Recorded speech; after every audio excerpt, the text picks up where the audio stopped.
Sometimes the biggest changes in the property market don't begin with interest rates. They begin with a single policy announcement. For nearly 4 years, one cooling measure quietly influenced thousands of property decisions across Singapore.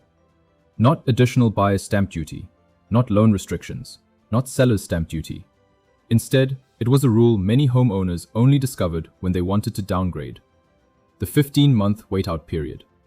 This policy required many private property owners to wait 15 months after selling their home before they could purchase a non-subsidized HDB resale flat. Today, that requirement has been removed with immediate effect. To many people, this may sound like a minor administrative adjustment. I believe it is far more significant than that.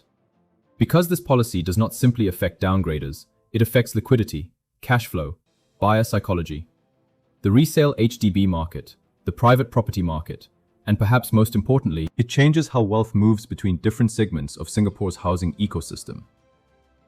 Why was the 15-month wait introduced?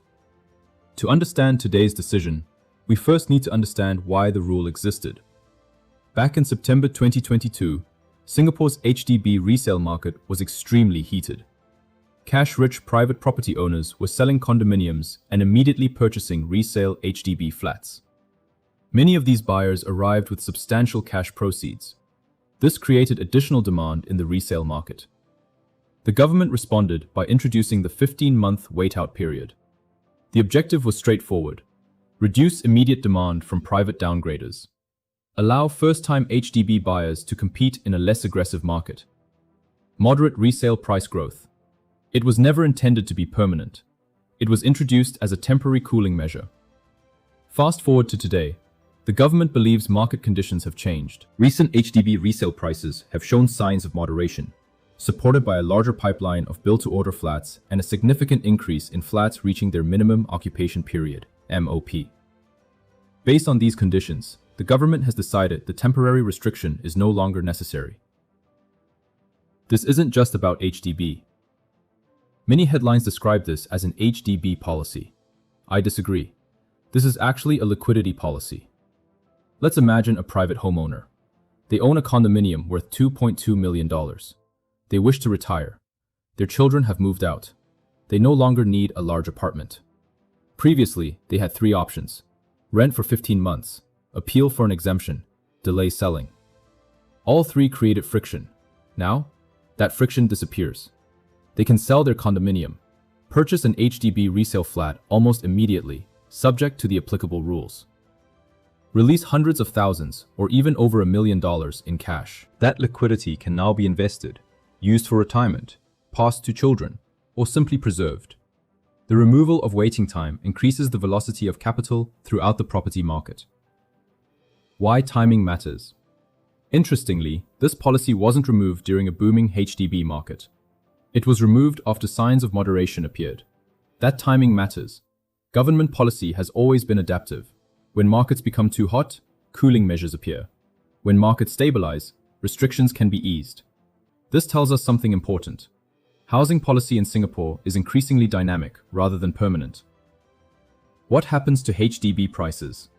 This is the question everyone is asking. Will prices surge again? The answer is more nuanced than many headlines suggest. On one hand, yes, demand will increase. Some private homeowners who were previously waiting will now enter the resale market immediately. That creates additional buying activity. On the other hand, supply today looks very different from 2022.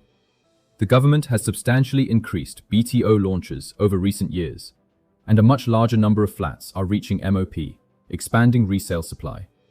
Those supply dynamics were cited as key reasons for removing the wait-out period. Demand increases, supply increases. Those 2 forces partially offset each other.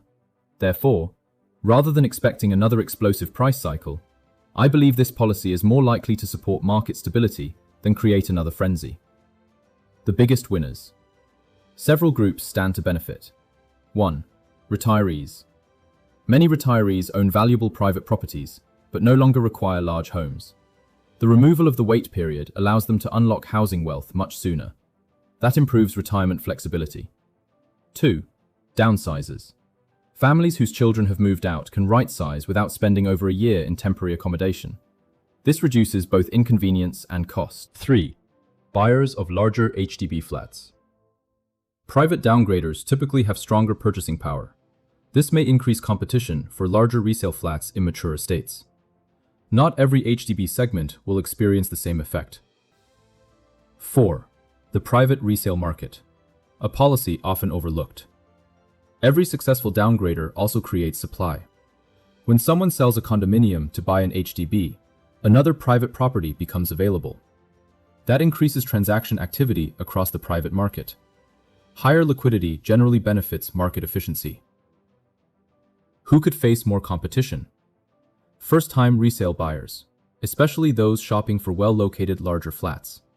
These buyers may now compete against cash-rich households exiting the private market. That doesn't automatically mean prices will spike, but it does mean competition could become more intense in selected segments. Psychology is more powerful than numbers. One fascinating aspect of property markets: prices don't move solely because of mathematics. They move because of expectations. Once buyers hear, the wait-out period is gone, many interpret that as demand is returning, whether that ultimately proves correct or not. Confidence itself influences behavior. Some sellers may become less willing to negotiate. Some buyers may accelerate purchase decisions. Some homeowners may decide that now is finally the right time to downgrade. Policy changes often reshape psychology before they reshape prices. What this signals about government thinking. In my view, the most important message isn't the removal itself. It's what the removal tells us. The government appears increasingly confident that HDB supply is catching up with demand. That confidence allows temporary cooling measures to be rolled back. It also suggests policymakers believe the market is better positioned to absorb additional demand than it was in 2022. My long-term view. Over the next few years, I expect several trends to become more visible. More private homeowners will consider right-sizing earlier. Retirement planning through housing equity will become increasingly common. Transaction volumes may rise in both the HDB resale and private resale markets. Larger HDB resale flats in mature estates could see stronger demand than smaller units. The distinction between housing and retirement planning will continue to blur. The removal of the 15-month wait-out period is unlikely, by itself, to trigger a dramatic surge in prices, but it could meaningfully improve liquidity and mobility within Singapore's housing system. And in property markets, liquidity is often the first step toward healthier, more efficient price discovery. The bigger lesson. Many people think property success is about predicting prices. I think it's about understanding policy. Singapore's property market is one of the most policy-driven real estate markets in the world. Every major policy change alters incentives. Every incentive changes behavior. Every behavioral shift eventually shows up in transaction data. The investors who consistently perform well aren't necessarily the ones who predict the next headline. They're the ones who understand what the headline changes beneath the surface. Final thoughts. Whether you're planning to downgrade from a private property, upgrade from an HDB, building a long-term property portfolio, or preparing for retirement, this policy deserves careful consideration. The right decision isn't simply whether to buy or sell. It's whether your next property move aligns with your long-term financial objectives. Property decisions are rarely about today's market alone. They're about where you want to be 5, 10, or even 20 years from now. Your next step. If you're considering your next move, whether you're a private property owner thinking about downgrading, an HDB upgrader, or someone building a long-term portfolio, I'd be happy to help you evaluate your options using data, market trends, and a personalized wealth strategy. WhatsApp me directly, +6581 810 258, or comment, "Wait out" below, and I'll share a simple framework to evaluate whether this policy change affects your situation. Sometimes, the biggest opportunities aren't found in headlines. They're found in understanding what headlines change beneath the surface. This is Mike Chin, Strategy over Headlines.